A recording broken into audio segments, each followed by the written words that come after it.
하나님께서 오늘 저희에게 주신 말씀은 누가복음 5장 1절부터 11절까지 말씀입니다. 신약성경 95쪽에 있습니다. 제가 말씀을 공독해 드립니다. 무리가 몰려와서 하나님의 말씀을 들을새 예수는 게네사렛 호숫가에 서서 호숫가에 배 두 척이 있는 것을 보시니 어부들은 배에서 나와서 그물을 씻는지라. 예수께서 한 배에 오르시니 그 배는 시몬의 배라. 육지에서 조금 배기를 청하시고 앉으사 배에서 무리를 가르치시더니 말씀을 마치시고 시몬에게 이르시되 이쁜 데로 가서 그물을 내어 고기를 잡으라. 시몬이 대답하여 이르되 선생님, 우리들이 밤이 새도록 수고하였으되 잡은 것이 없지만은 말씀에 의지하여 내가 그물을 내리리이다 하고, 그렇게 하니 고기를 잡은 것이 심히 많아 그물이 찢어지는지라. 이에 다른 배에 있는 동무들에게 손짓하여 와서 도와달라 하니 그들이 와서 그 배에 채우매 잠기게 되었더라. 시몬 베드로가 이를 보고 예수의 무릎 아래에 엎드려 이르되 주여, 나를 떠나소서, 나는 죄인이로소이다 하니 이는 자기 및 자기와 함께 있는 모든 사람이 고기 잡힌 것으로 말미암아 놀라고 세베대의 아들로서 시몬의 동업자인 야고보와 요한도 놀랐습니다. 예수께서 시몬에게 이르시되 무서워하지 말라. 이제부로는 내가 사람을 취하리라 하시니 그들이 배를 육지에 대고 모든 것을 버려두고 예수를 따르니라. 아멘. 앞뒤 하고 있으면 인사합니다. 사랑합니다. 축복합니다. 오늘 제목은 빈배 인생에서 복받는 인생으로입니다. 여러분, 하나님을 떠난 인생에 대해서 한번 생각해 보신 적이 있으십니까? 그 인생의 모습이 어떨 것 같습니까? 한마디로 말하면 절망 그 자체일 것입니다. 왜냐하면 하나님의 품을 떠났기 때문에 그 삶에는 어떠한 희망도 없기 때문입니다. 그러니까 죄를 짓고 불의하고 타락한 인생은 절망 중에 태어났다가 절망 중에 살다가 절망 중에 죽음을 맞이하게 되는 겁니다. 인간의 힘으로 이 죄와 절망을 벗어나 보려고 몸부림쳐 보지만 그 어떠한 훌륭한 선생님도 철학자도 종교 지도자도 그 죄와 절망의 굴레를 벗어나지 못했습니다. 이 죄와 절망으로 벗어날 수 있는 길은 단 하나밖에 없습니다. 그래서 모든 문제의 해결자 되시는 예수님께로 나오는 것입니다. 예수님께서 십자가에서 우리의 죄와 절망을 다 짊어지시고 돌아가실 때 죄와 절망이 예수님의 그 보혈의 공로로 다 사함을 받게 되었습니다. 그러니까 예수님을 믿기만 하면 죄 사함을 받게 된다라는 겁니다. 그러니까 예수님을 믿고 나아가기만 하면 죄와 절망에서 노임을 받게 되는 것. 주님의 은혜와 기쁨과 평안함이 넘쳐나게 된다는 것. 오늘 말씀은 절망에 처한 한 어부가 예수님을 만남으로 그 운명이 바뀌어지는 장면을 우리에게 말씀을 해주고 있습니다. 이 말씀을 통하여 하나님의 귀한 음성을 저와 여러분도 함께 듣는 복된 시간이 될 수 있기를 주님의 이름으로 축원합니다. 먼저 우리는 다 빈배 인생이었다는 겁니다. 사람이 이 세상을 살아가는 동안 모든 것을 다 가진 것 같지만 실제로 그 모습을 자세히 들여다보면 빈배 인생입니다. 오늘 주신 말씀 1절과 2절 말씀 같이 한번 읽어봅니다. 무리가 몰려와서 하나님의 말씀을 들을새 예수는 게네사렛 호숫가에 서서 호숫가에 배 두 척이 있는 것을 보시니 어부들은 배에서 나와서 그물을 씹는지라. 예수님이 이 땅에 계실 때 수많은 사람들이 예수님을 따라다녔습니다. 예수님을 따라다닌 이들의 마음에는 예수님께 나오기만 하면 모든 병이 고침을 받고 예수님께 나오면 은혜와 축복의 말씀을 듣게 되고 삶이 변화되는 것을 경험하게 되었다. 그러니까 예수님께 나오기만 하면 예수님이 하신 놀라운 기적을 보고 그들도 체험할 수가 있었습니다. 그래서 예수님이 어디 계신다는 이야기만 들려오면 사람들이 구름대처럼 몰려들었습니다. 그러나 그 예수님의 말씀을 들으려고 예수님께서 계신 게네사렛 호수, 즉 갈릴리 호숫가에 나타나셨을 때 많은 사람들이 몰려왔습니다. 그런데 예수님께서 주변을 살펴보시니 빈배 두 척이 호숫가에 놓여 있는데 어부들이 배에서 내려서 그물을 싣고 있었습니다. 그 중에 한 배의 주인이 바로 베드로였습니다. 베드로는 이 갈릴리 호숫가에서 태어나고 자라서 어부로 잔뼈가 굵은 사람입니다. 어디에 그물을 던지면 고기가 얼마만큼 있는지를 경험적으로 아는 사람이었습니다. 그런데 그날따라 그물을 던지고 또 던졌는데도 그물을 끌어 올려보면 빈 그물이었습니다. 고기가 한 마리도 없었답니다. 그렇게 절망 가운데 있다가 날이 밝았습니다. 그래서 밤새도록 그물을 던졌지만 고기 한 마리 잡지 못했다는 겁니다.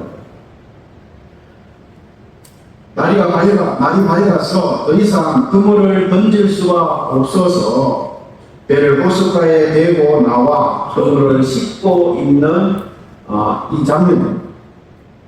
여러분, 이 말씀을 통해서 이렇게 그물을 싣고 있는 베드로의 모습이 바로 하나님을 떠난 우리 인간의 모습임을 말씀해 주고 있는 겁니다. 우리 모두는 그물을 던지는 사람들이었습니다. 사업을 하는 사람이나 직장에 다니는 사람이나 농사를 짓는 사람이나 할 것 없이 돈을 벌기 위해서는 그물을 던지고 또 던집니다. 그런데 올라오는 것은 빈 그물뿐입니다. 열심히 수고를 했지만 빈배 인생이라는 겁니다. 요즘 청년들의 일자리가 없어서 마음고생을 정말 많이 하고 있습니다. 이것은 한두 해가 아닙니다. 어떤 청년은 100군데 넘게 이력서를 냈는데 한 군데에서도 연락 온 것이 없었다라고 말하기도 합니다.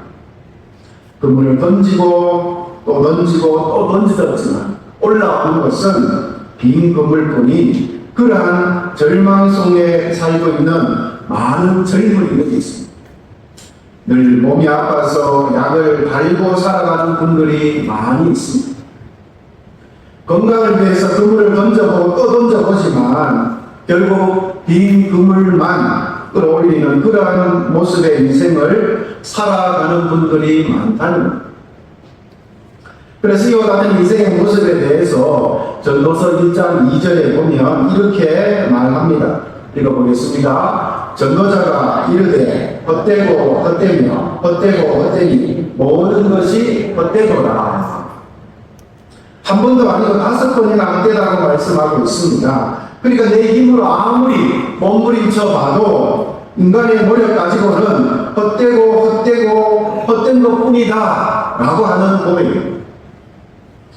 그렇기 때문에 문제 해결자 되시는 예수님께로 주님께로 나와야 한다고 합니다.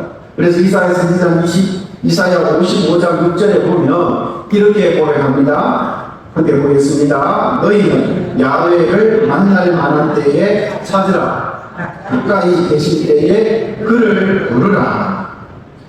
맥스 루케이더 목사님 이런 말씀하셨습니다. 당신도 닳고 젖은 빈 그물이 있는가? 너무 늦었다고 생각하는가?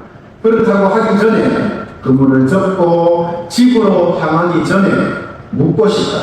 당신의 배를 예수께 드린 적이 있는가? 당신의 상한 마음과 사면 초과의 상황을 정말 그분께 맡긴 적이 있는가? 하나님이자 인간이신 예수는 지친 어부들을 알아보신다. 자상하게 그들의 배에 오르십니다.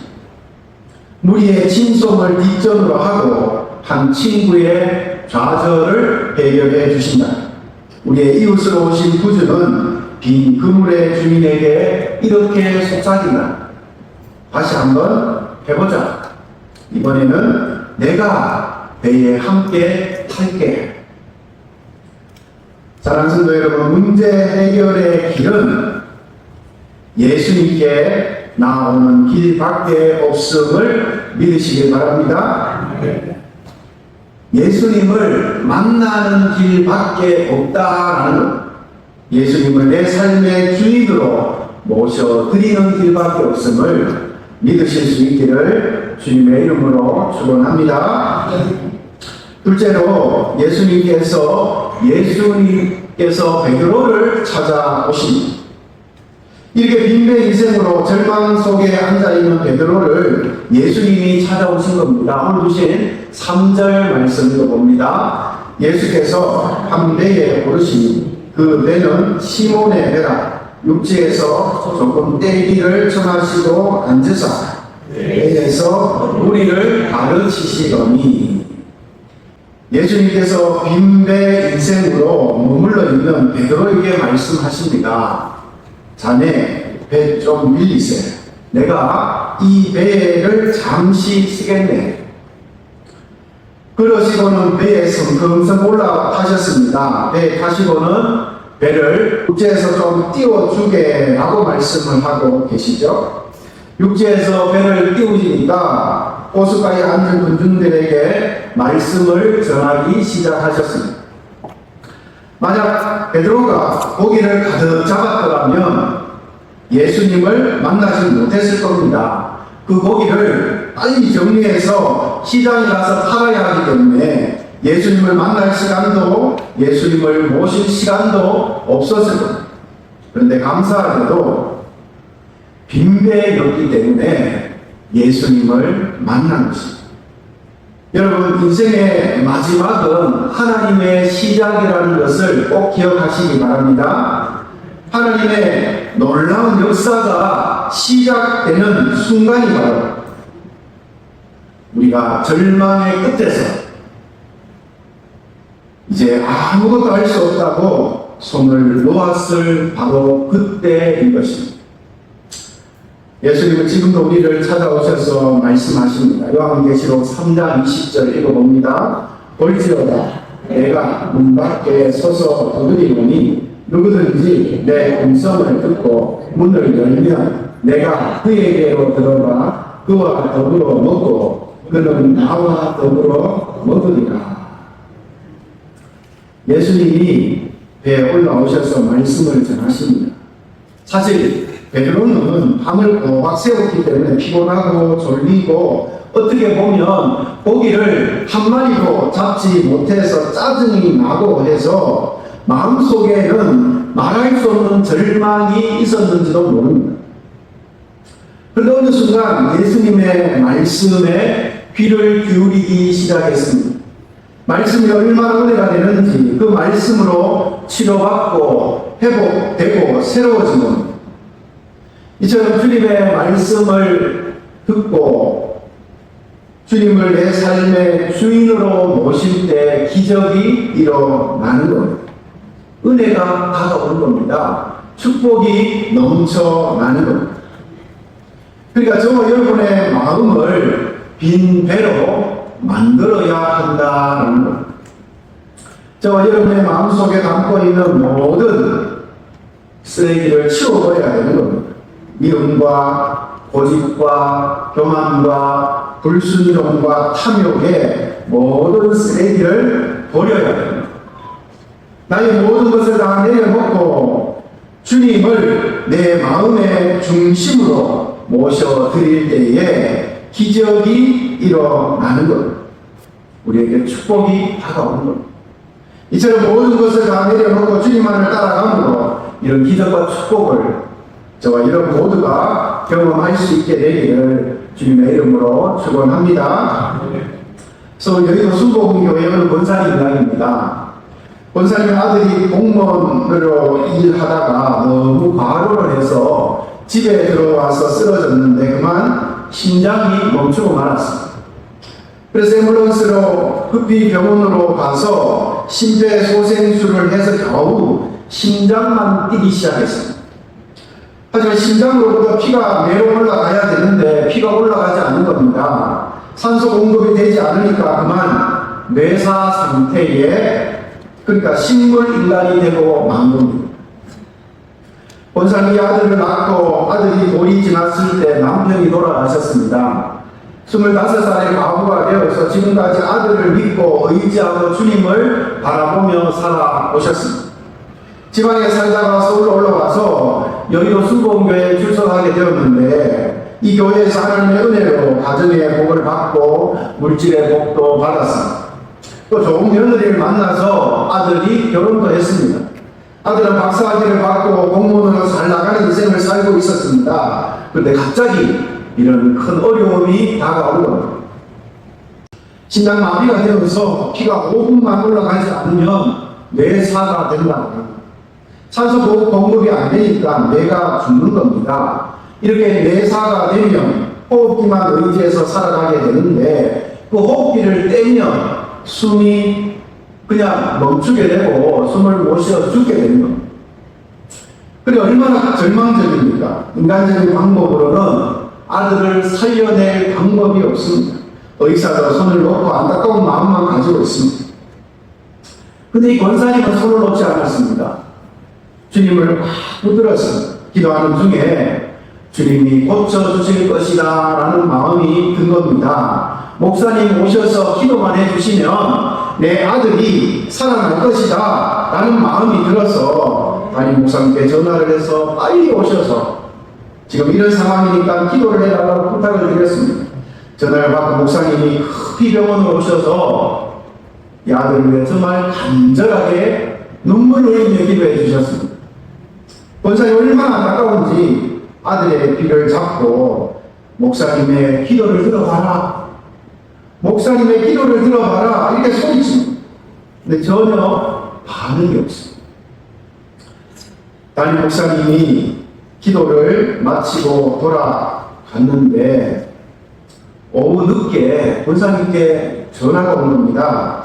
목사님의 기도를 주님이 들어주셔서 우리 아들의 손과 발이 움직이기 시작합니다. 놀랍게도 다음날 아침 아들이 눈을 뜨고 말을 하게 되고 2달이 안 됐는데도 건강한 모습으로 교회 나와서 예배를 드렸다고 합니다. 의사가 말하기를 이런 일은 100명 중에 1명 있을까 말까 한 기적이라고 했습니다. 사랑하는 성도 여러분, 하나님은 지금도 살아 계심을 믿으시길 바랍니다. 예수를 믿으면 이런 기적이 일어나는 것입니다. 빈배 인생에 예수님을 모시기만 하면 기적은 지금도 분명히 일어납니다.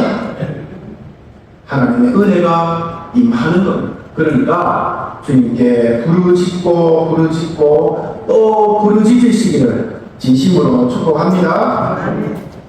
그런데 그 부르짖음을 들으시고 빈배 인생을 하나님의 은혜로 가득하게 충만하게 채워주실 줄 믿으시기를 주님의 이름으로 간절히 축원합니다. 자, 세 번째로 예수님은 말씀으로 축복하신다는 겁니다. 그런데 어떠한 은혜가 임하느냐? 말씀의 은혜가 임하는 것입니다. 말씀이 떨어질 때 베드로가 은혜를 받았습니다. 새 힘을 얻었습니다. 축복을 받았습니다. 말씀을 아멘으로 받아들이게 될 때 주님께서 베드로에게 이렇게 명령하십니다. 오늘 주신 4절 말씀 읽어봅니다. 말씀을 마치시고 시몬에게 이르시되 깊은 데로 가서 그물을 내려 고기를 잡으라. 시몬 베드로가 생각할 때 지금 예수님이 내 경험과 지식과 전혀 다른 이야기를 하고 계시는 겁니다. 갈릴리 호수는 너무나 물이 맑아서 밤에만 고기가 잡힙니다. 그때에 밤에만 그물을 던져야 고기가 그물이 던져지는 것을 모르고 잡힌다면, 그 낮에는 그물을 아무리 던져도 고기들이 그물을 보고 다 도망갑니다. 또 고기들이 오전 중에는 먹을 것을 얻으러 물가로 나오니까 깊은 데에 있지도 않다는 겁니다. 그런데 지금 예수님이 깊은 데로 가서 그물을 던지라고 말씀하신 겁니다. 이러한 예수님의 말씀을 들은 베드로가 놀라운 대답을 합니다. 5절 읽어보겠습니다. 시몬이 대답하여 이르되 선생님, 우리들이 밤이 새도록 수고하였으되 잡은 것이 없지만은 말씀에 의지하여 내가 그물을 내리리라. 베드로가 이렇게 예수님의 말씀에 순종하니까 순종의 결과가 어떻게 일어났습니까? 자, 6절, 7절 읽어봅니다. 그렇게 하니 고기를 잡은 것이 심히 많아 그물이 찢어지는지라. 이에 다른 배에 있는 동무들에게 손짓하여 와서 도와달라 하니 그들이 와서 두 배에 채우매 잠기게 되었더라. 아멘. 사랑하는 성도 여러분, 빈배 인생이었습니다. 근데 예수님 모시고 나니까, 말씀에 순종하니까 그 배가 가득 차고 넘쳐서 옆에 있는 배까지 두 배가 가득 차서 배가 거의 잠길 정도로 많은 고기가 잡히는 놀라운 기적을 체험하게 된 것입니다. 여러분, 이것이 바로 하나님의 은혜입니다. 하나님의 축복입니다. 이런 하나님의 은혜가 오늘 우리에게 똑같이 임함을 여러분 믿으시길 바랍니다. 기적같이 우리에게 임하게 되는 겁니다. 언제요? 바로 말씀을 믿고 순종할 때. 말씀에 의지하여 올림픽 금메달을 딴 로라 윌킨슨이라고 하는 자매가 있습니다. 그녀는 2000년 시드니 올림픽 다이빙 여자 10m 플랫폼에서 36년 만에 미국의 금메달을 안겼다고 합니다. 이런 결과는 그 누구도 예상하지 못했습니다. 20년 동안 중국의 강세가 지속되었고 결승전에도 1, 2위를 다툰 것이 중국 선수들이었기 때문입니다. 그러니까 모든 카메라 앵글이 중국 선수들에게 맞춰져 있었습니다. 더구나 그녀는 16살 때 다이빙에 입문한 늦깎이 무명 선수요, 또 부상 선수였습니다. 올림픽 출전 6개월 전에 연습하다 그만 오른쪽 발가락 3개가 부러지고, 그래서 수질 동안 깁스를 하고 목발을 짚어야 하였습니다. 올림픽 후에도 또 수술 받도록 예정되어 있었습니다. 그러니까 그녀는 결승전에 진출한 것만 해도 너무나 큰 성과고 본인 스스로도 만족스러워했을 정도였습니다. 다이빙 여자 10m 플랫폼 종목은 5번 뛰어내리는 종목인데 이 5번 다 모아서 총점으로 이제 금메달, 은메달 이렇게 나뉘어지는 겁니다. 결승전 1차전, 2차전에서 로라 윌킨슨은 5위를 했습니다. 선두와 점수 차이가 무려 60점이나 났다고 합니다. 근데 대역전극이 3차전부터 시작이 되는데 3차전에 최고 점수로 1등을 하더니 4차전에서도 1등을 한 겁니다. 그러자 취재진과 관객들이 술렁이기 시작했습니다. 여러분, 이렇게 잘하게 된 비결이 과연 어디에 있었을까요? 로라 윌킨슨이 붙잡고 의지한 말씀이 있었는데 그 말씀이 바로 빌립보서 4장 13절 말씀이었습니다. 내게 능력 주시는 자 안에서 내가 모든 것을 할 수 있느니라. 로라 윌킨슨 이 말씀을 붙들고 올라가서 뛰어내리기 전에 믿습니다, 믿습니다, 믿습니다 이렇게 기도하며 뛰어내렸다. 마지막 5번째도 이 말씀을 붙들고 뛰어내리는데 하나님이 역사하셔서 그녀의 목에 금메달을 걸게 하셨습니다. 금메달 수상 이후에 로라 윌킨슨 취재진에 이렇게 말했다고 합니다. 발가락이 부러진 날 저는 제 꿈이 끝났다고 생각했습니다. 그런데 하나님께서 놀라운 방법으로 일하셨습니다. 원래 목표는 메달이 아니라 단지 올림픽에 출전하는 것이었습니다. 그냥 메달도 아니고 금메달을 따게 하셨습니다. 그에 그녀는 월드컵 대회, 세계 선수권 대회에서도 금메달을 땄고 많은 사람들에게 신앙 간증을 통해서 그 모든 것으로 하나님의 영광을 돌렸습니다. 여러분, 로라 윌킨슨처럼 말씀에 순종하고 말씀을 붙잡고 나아가기만 하면 금메달이 우리 목에 걸리는 놀라운 하나님의 기적이 일어날 줄 믿으시기를 축복합니다. 이 사실을 분명히 믿으세요. 믿으면 하나님이 역사하시는 줄 믿습니다. 마지막 네 번째, 예수님 앞에서 베드로가 회개합니다. 베드로 이렇게 되어진 것을 볼 때 이분이 보통 분은 아니구나 그렇게 생각을 했습니다. 말씀의 은혜를 받고 기적을 직접 체험하고 나니까 자기가 만난 분이 하나님이 보내신 귀한 분이라는 것을 알게 된 겁니다.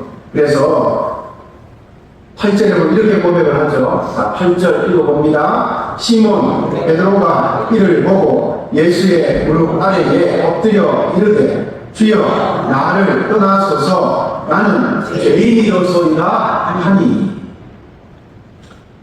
베드로는 하나님의 거룩한 임재 앞에 자신의 부러운 모습을 보게 된 겁니다. 그리고 나니까 선생님이라고 부르던 호칭이 주님으로 바뀐 것을 볼 수가 있습니다.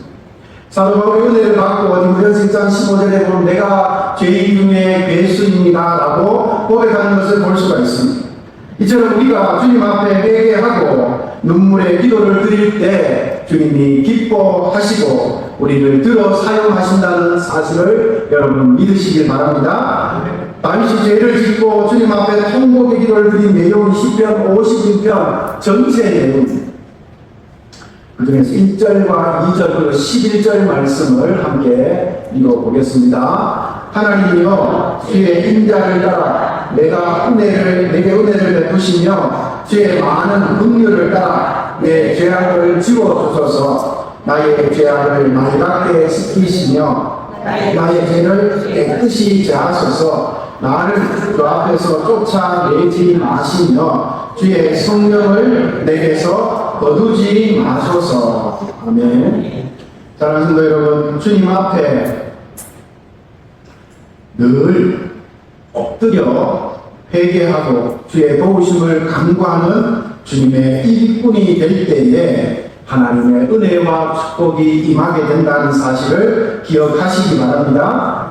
예수님의 보혈이 우리를 덮어서 우리의 모든 죄와 허물로부터 자유케 만들어 주시는 것.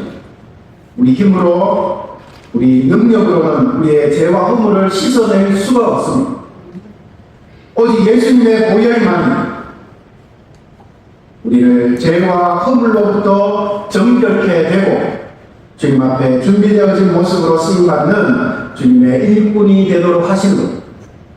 자, 베드로가 자기가 죄인임을 고백할 때 주님께서 베드로에게 사명을 주시는 것을 볼 수가 있습니다. 자, 10절 말씀 읽어봅니다. 예수께서 시몬에게 이르시되 무서워하지 말라. 이제 후로는 내가 사람을 취하리라 하시니. 여러분, 어떤 사명입니까? 이제부터는 고기가 아니라 사람을 나는 떡으로 만들겠다는 말씀입니다. 이처럼 빈배 인생에서 예수님을 모심으로 주님께로부터 귀한 사명을 부여받는 주님의 일꾼이 되었다는 겁니다. 오늘 주신 11절 말씀, 마지막 11절 읽어봅니다. 그들이 배를 육지에 대고 모든 것을 버려두고 예수를 따르니라. 사랑하는 베드로처럼 여러분의 인생이 예수님을 따르는 인생이 되실 수 있기를 주님의 이름으로 축복합니다. 바로 여기에 행복의 길이 있습니다. 축복의 길이 있다는 사실, 기적의 길이 열리는 겁니다. 구원의 길이 있고 천국의 길이 있습니다. 세상을 따라가고 환경을 따라가고 사람을 따라가면 거기는 절망뿐이고 상처뿐이고 문제뿐이지만 예수님을 따라가면 거기에 행복이 있습니다. 거기에 은혜가 있습니다. 거기에 축복이 있습니다. 거기에 기적이 있습니다. 거기에 천국이 있다는 사실. 사랑하는 여러분, 우리는 모두 빈배 인생이었습니다. 그런데 예수님께서 우리에게 찾아오셨습니다. 빈대 인생에 찾아오신 예수님을 모시기만 하면 놀라운 일이 일어나는 줄 믿으시기 바랍니다. 말씀에 순종하고 나아가면 그 배가 가득 차고도 넘치는 은혜를, 기적을 부어주신다는 사실이 회개하고 도우심을 간구하며 나아갈 때 주님의 일꾼으로 든든하게 세워주십니다. 무엇보다 우리 각자에게 귀한 사명을 부어주신다는 사실. 그렇다면 이제 우리가 해야 할 일은 무엇이 있겠습니까? 베드로처럼 저와 성도님들 모두에게 주신 사명을 가지고 예수님을 따라가는 일생이 되어야 할 줄로 믿습니다. 한 번뿐인 인생입니다. 그러니까 온전히 예수님만 믿고 복 받는 인생을 저와 여러분 모두가 살아갈 수 있게 되기를 진심으로 축복합니다. 빈배 인생에서 예수님을 영접하여 복 받는 인생이 될 뿐만 아니라 주님 앞에 나는 그날까지 하나님의 영광을 위하여 귀하게, 아름답게, 크고 위대하게 쓰임받는 저와 여러분의 복된 인생이 다 되실 수 있기를 주님의 이름으로 간절히 축원합니다. 기도하겠습니다. 하나님 아버지 감사합니다. 우리는 모두 빈배 인생이었음을 솔직하게 고백합니다. 그런데 우리에게 예수님께서 친히 찾아오셨습니다. 이제는 찾아오신 그 예수님을 모시기만 하면 놀라운 일이 일어나는 줄 믿습니다. 말씀에 순종하고 나아가서 배가 가득 차고도 넘치는 은혜를, 기적을 체험하는 복된 인생을 살아가게 하여 주시옵소서. 회개하고 도우심을 간구하며 나아갈 때 우리를 주님의 일꾼으로 세우시고 사용하신다는 사실을 기억하고 우리 각자에게 주신 귀한 그 사명을 감당해가는 하나님의 귀한 자녀들이 다 되게 하여 주시옵소서. 사명을 가지고 예수님을 따르는 인생이 되어서 우리의 남은 인생이 더욱더 복받는 인생이 되게 하시고 하나님의 영광을 드러내는 아름다운 인생이 될 수 있도록 축복하여 주시옵소서. 빈대 인생으로 머무르지 않고 복받는 인생으로 나아와서 우리의 인생을 통하여 살아계신 하나님을 보여주고 증거하는 하나님의 귀한 자녀들이 다 되도록 역사하여 주시옵소서. 감사드리며 예수님의 이름으로 기도하옵나이다. 아멘.